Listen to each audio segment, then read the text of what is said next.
2. Moyens de circulation. Petit a. La métamorphose des marchandises. L'échange des marchandises ne peut, comme on l'a vu, s'effectuer qu'en remplissant des conditions contradictoires, exclusives les unes des autres.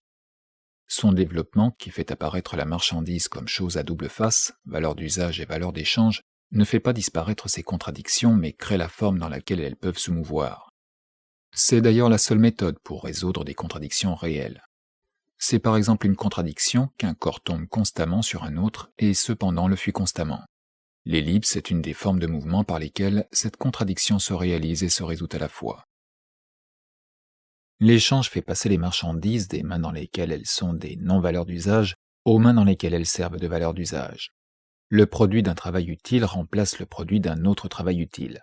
C'est la circulation sociale des matières. Une fois arrivée au lieu où elle sert de valeur d'usage, la marchandise tombe de la sphère des échanges dans la sphère de consommation.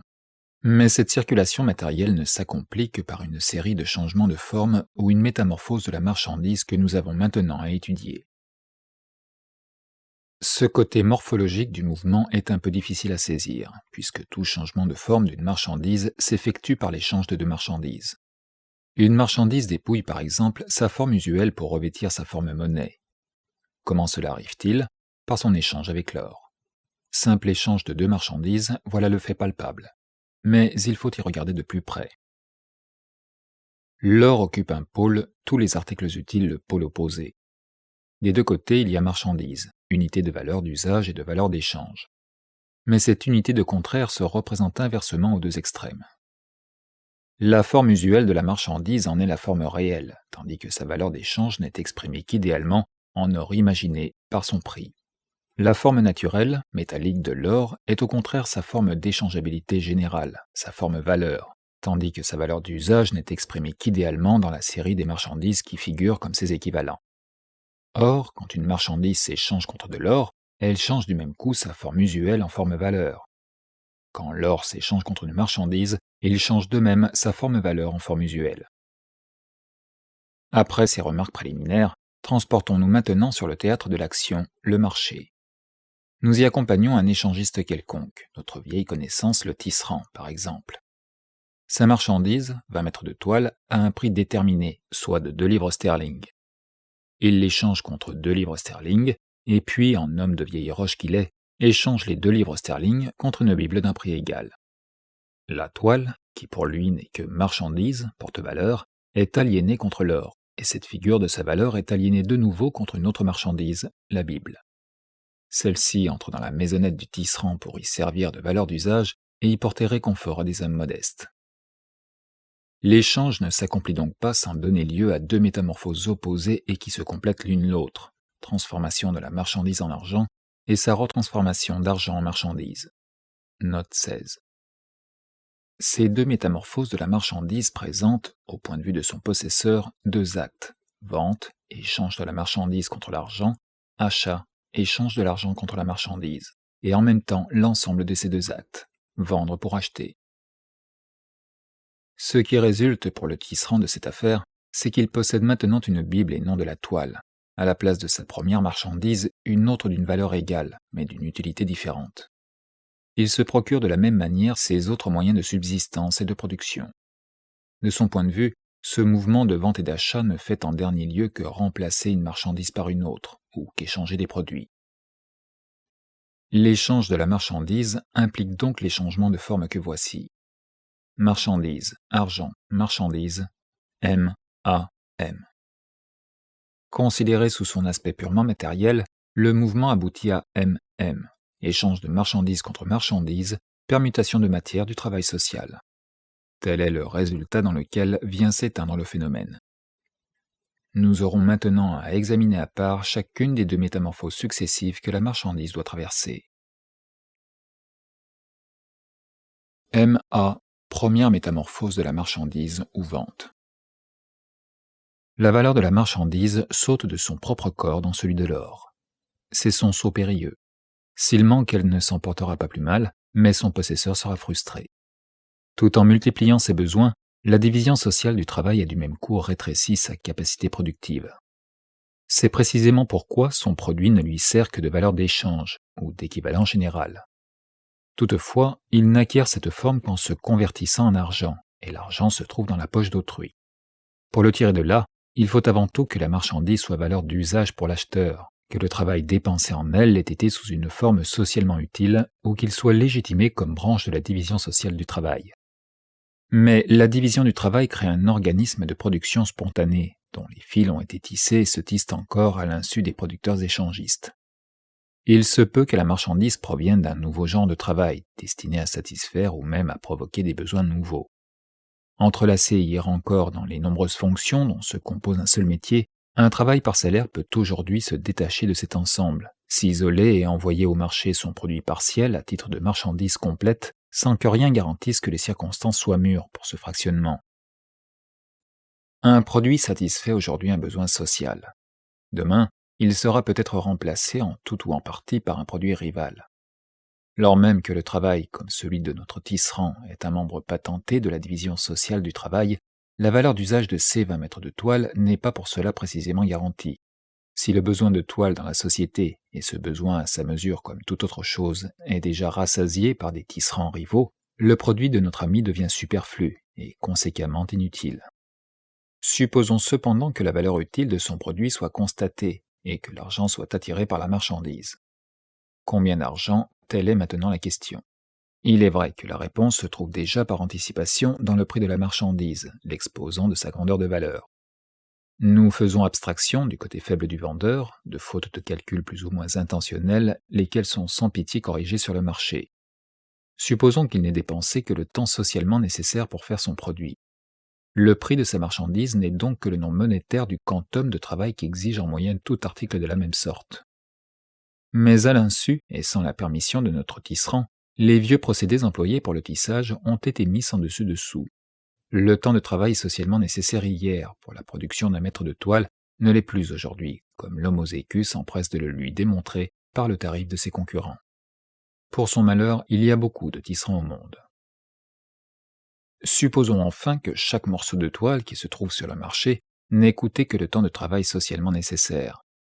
Néanmoins, la somme totale de ces morceaux peut représenter du travail dépensé en pure perte. Si l'estomac du marché ne peut pas absorber toute la toile au prix normal de 2 shillings par mètre, cela prouve qu'une trop grande partie du travail social a été dépensée sous forme de tissage. L'effet est le même que si chaque tisserand particulier avait employé pour son produit individuel plus que le travail nécessaire socialement. C'est le cas de dire ici, selon le proverbe allemand, « pris ensemble, ensemble pendu ». Toute la toile sur le marché ne constitue qu'un seul article de commerce dont chaque morceau n'est qu'une partie à licote. Comme on le voit, la marchandise aime l'argent. Mais, comme dit Shakespeare, le véritable amour est toujours cahoté dans sa course. L'organisme social de production, dont les membres disjoints, membrea disjecta, naissent de la division du travail, porte l'empreinte de la spontanéité et du hasard, que l'on considère ou les fonctions mêmes de ses membres ou leur rapport de proportionnalité. Aussi nos échangistes découvrent-ils que la même division du travail, qui fait d'eux des producteurs privés indépendants, rend la marche de la production sociale et les rapports qu'elle crée complètement indépendants de leur volonté, de sorte que l'indépendance des personnes les unes vis-à-vis des autres trouve son complément obligé en un système de dépendance réciproque imposé par les choses. La division du travail transforme le produit du travail en marchandise et nécessite par cela même sa transformation en argent. Elle rend en même temps la réussite de cette transsubstantation accidentelle. Ici, cependant, nous avons à considérer le phénomène dans son intégrité, et nous devons donc supposer que sa marche est normale. Du reste, si la marchandise n'est pas absolument invendable, son changement de forme a toujours lieu, quel que soit son prix de vente. Ainsi, le phénomène qui dans l'échange saute aux yeux, c'est que marchandise et or, 20 mètres de toile par exemple et 2 livres sterling, changent de main ou de place. Mais avec quoi s'échange la marchandise? Avec sa forme de valeur d'échange ou d'équivalent général. Et avec quoi l'or? Avec une forme particulière de sa valeur d'usage. Pourquoi l'or se présente-t-il comme monnaie à la toile? Parce que le nom monétaire de la toile, son prix de 2 livres sterling, la rapporte déjà à l'or en tant que monnaie. La marchandise se dépouille de sa forme primitive en s'aliénant, c'est-à-dire au moment où sa valeur d'usage attire réellement l'or qui n'est que représenté dans son prix. La réalisation du prix ou de la forme valeur purement idéale de la marchandise est en même temps la réalisation inverse de la valeur d'usage purement idéale de la monnaie. La transformation de la marchandise en argent est la transformation simultanée de l'argent en marchandise. La même et unique transaction est bipolaire. Vue de l'un des pôles, celui du possesseur de marchandises, elle est vente. Vue du pôle opposé, celui du possesseur d'or, elle est achat. Ou bien vente est achat. MA est en même temps AM. Note 18. Jusqu'ici, nous ne connaissons d'autre rapport économique entre les hommes que celui d'échangistes, rapport dans lequel ils ne s'approprient le produit d'un travail étranger qu'en livrant le leur. Si donc l'un des échangistes se présente à l'autre comme possesseur de monnaie, il faut de deux choses l'une, ou que le produit de son travail possède par nature la forme monnaie, c'est-à-dire que son produit à lui est or, argent, etc., en un mot matière de la monnaie, ou que sa marchandise a déjà changé de peau, elle a été vendue, et par cela même, elle a dépouillé sa forme primitive. Pour fonctionner en qualité de monnaie, l'or doit naturellement se présenter sur le marché en un point quelconque. Il entre dans le marché à la source même de sa production, c'est-à-dire là où il se troque comme un produit immédiat du travail contre un autre produit de même valeur. Mais à partir de cet instant, il représente toujours un prix de marchandise réalisé. Note 19. Indépendamment du troc de l'or contre des marchandises, à la source de production, l'or est entre les mains de chaque producteur échangiste le produit d'une vente ou de la première métamorphose de sa marchandise, MA. Note 20. L'or est devenu monnaie idéale ou mesure des valeurs parce que les marchandises exprimaient leur valeur en lui et en faisaient ainsi leur figure valeur imaginée, opposée à leur forme naturelle de produits utiles. Il devient monnaie réelle par l'aliénation universelle des marchandises. Ce mouvement les convertit tout en or, et fait par cela même de l'or leur figure métamorphosée, non plus en imagination, mais en réalité. La dernière trace de leurs formes usuelles et des travaux concrets dont elles tirent leur origine ayant ainsi disparu, il n'en reste plus que des échantillons uniformes et indistincts du même travail social.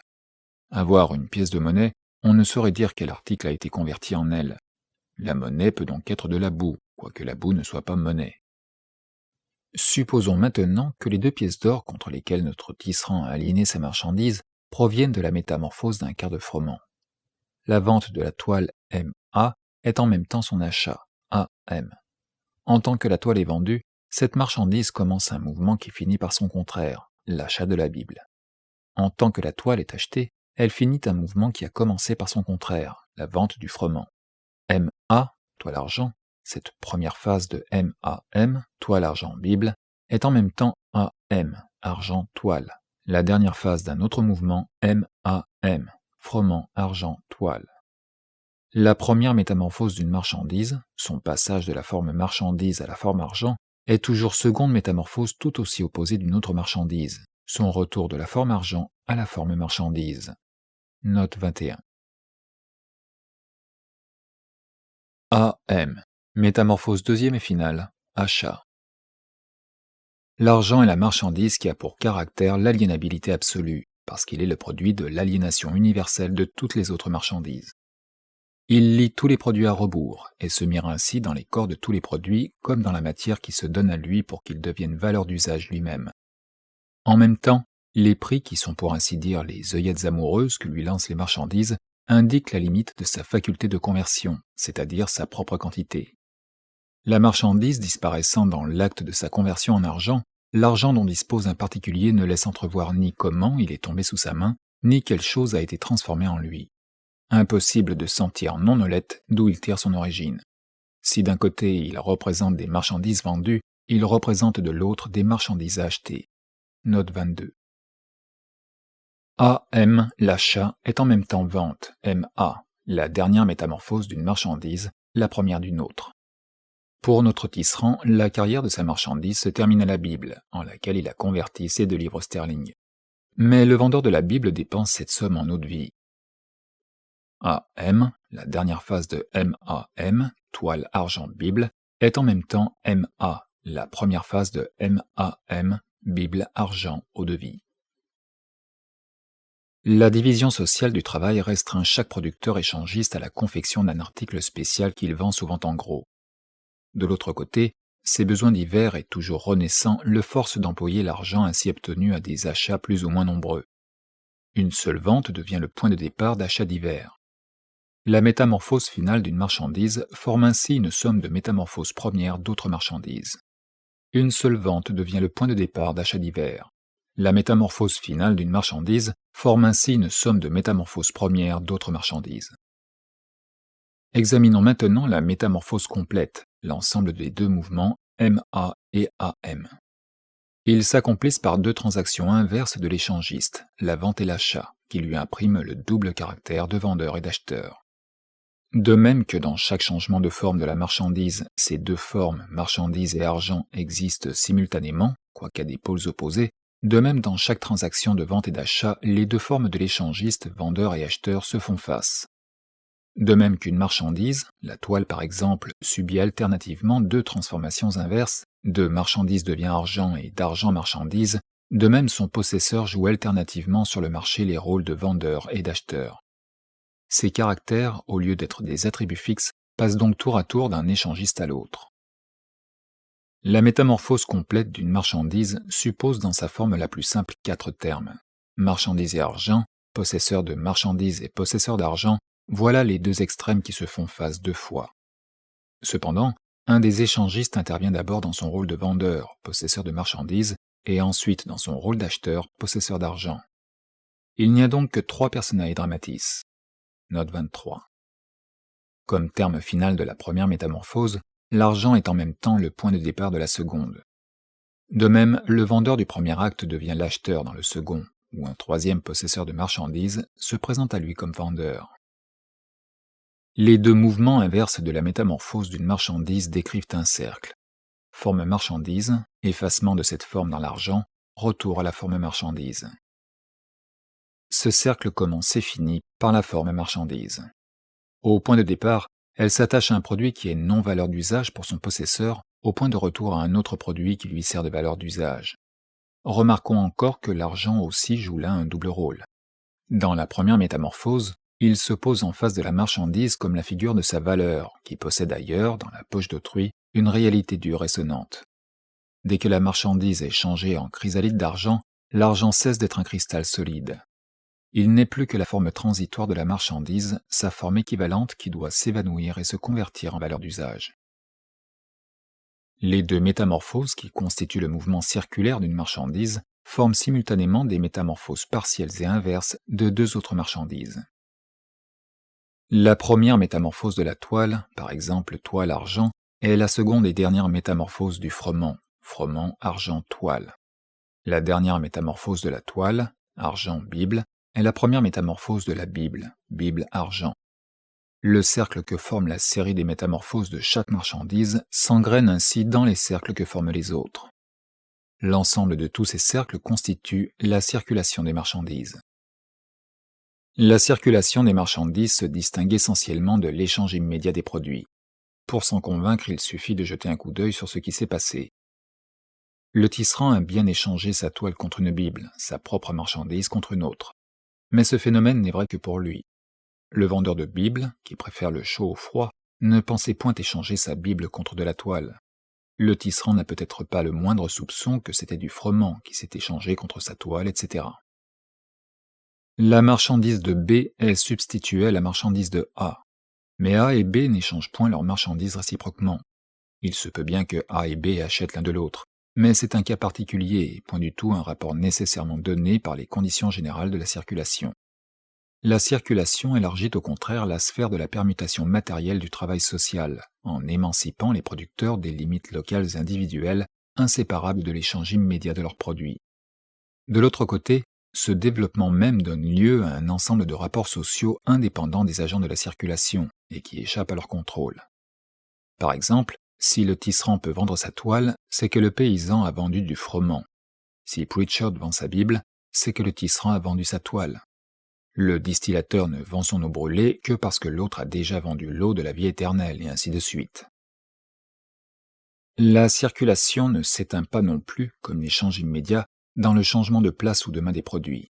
L'argent ne disparaît point bien qu'il s'élimine à la fin de chaque série de métamorphoses d'une marchandise. Il se précipite toujours sur le point de la circulation qui a été évacué par la marchandise. Dans la métamorphose complète de la toile par exemple, toile argent Bible, c'est la toile qui sort la première de la circulation. L'argent la remplace, la Bible sort après elle, l'argent la remplace encore, et ainsi de suite. Or, quand la marchandise d'un échangiste remplace celle d'un autre, l'argent reste toujours au doigt d'un troisième. La circulation sue l'argent par tous les ports.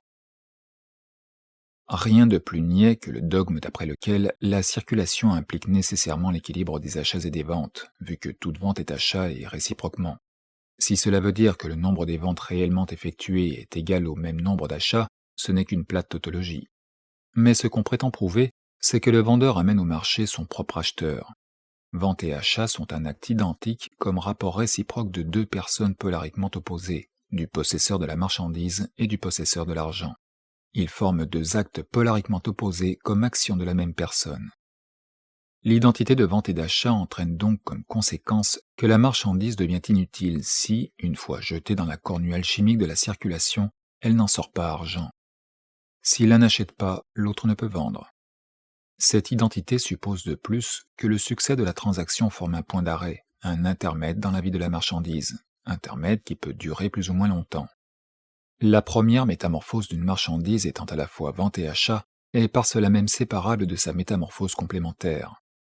L'acheteur a la marchandise, le vendeur a l'argent, c'est-à-dire une marchandise douée d'une forme qui la rend toujours la bienvenue au marché, à quelque moment qu'elle y réapparaisse. Personne ne peut vendre sans qu'un autre achète, mais personne n'a besoin d'acheter immédiatement parce qu'il a vendu. La circulation fait sauter les barrières par lesquelles le temps, l'espace et les relations d'individu à individu rétrécissent le troc des produits. Mais comment ? Dans le commerce en troc, personne ne peut aliéner son produit sans que simultanément une autre personne aliène le sien. L'identité immédiate de ces deux actes, la circulation la scinde en y introduisant l'antithèse de la vente et de l'achat. Après avoir vendu, je ne suis forcé d'acheter ni au même lieu, ni au même temps, ni de la même personne à laquelle j'ai vendu. Il est vrai que l'achat est le complément obligé de la vente. Mais il n'est pas moins vrai que leur unité est l'unité de contraire. Si la séparation des deux faces complémentaires l'une de l'autre de la métamorphose des marchandises se prolonge, si la scission entre la vente et l'achat s'accentue, leur liaison intime s'affirme par une crise. Les contradictions que recèle la marchandise, de valeur usuelle et valeur échangeable, de travail privé qui doit à la fois se représenter comme travail social, de travail concret qui ne vaut que comme travail abstrait, ces contradictions immanentes à la nature de la marchandise acquièrent dans la circulation leur forme de mouvement. Ces formes impliquent la possibilité, mais aussi seulement la possibilité des crises. Pour que cette possibilité devienne réalité, il faut tout un ensemble de circonstances qui, au point de vue de la circulation simple des marchandises, n'existent pas encore. Note 24.